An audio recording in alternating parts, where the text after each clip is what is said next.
Iran Israel যুদ্ধ সরকারকে শুরুতেই বড় সংকটে ফেলেছে বলে মন্তব্য করেছেন বিএনপির স্থায়ী কমিটির সদস্য নজরুল ইসলাম খান। মে দিবসের আয়োজন নিয়ে বিকেলে নয়াপল্টনে দলের কেন্দ্রীয় কার্যালয়ে ব্রিফিংয়ে তিনি বলেন, মধ্যপ্রাচ্যের সংঘাতে সৃষ্ট সংকটের পেছনে সরকার বা বিরোধী দলের হাত নেই। পহেলা মে নয়াপল্টনে কেন্দ্রীয় কার্যালয়ে দুপুরে 2:30টায় জাতীয়তাবাদী শ্রমিক দল সমাবেশ করবে বলে জানান বিএনপির এই জ্যেষ্ঠ নেতা। সমাবেশে প্রধান অতিথি হিসেবে থাকবেন দলের চেয়ারম্যান প্রধানমন্ত্রী তারেক রহমান। সবচেয়ে বড় সংকটের কারণ হয়ে দাঁড়িয়েছে এটা, যেটার ব্যাপারে সরকারের কোনো হাত ছিল না। এটা আমাদের বিরোধী দলও করে নাই, আমাদের দেশের জনগণও করে নাই।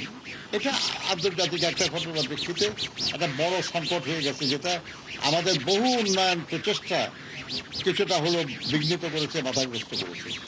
তো সেরকম পরিস্থিতির কারণে কিছু কাজ একটু বিলম্বিত হতে পারে, কিন্তু আমরা বিশ্বাস করি যে সরকার যে প্রতিশ্রুতিগুলো দিয়েছে তার নির্বাচনী ইস্তাহার সেটা পালন করবে।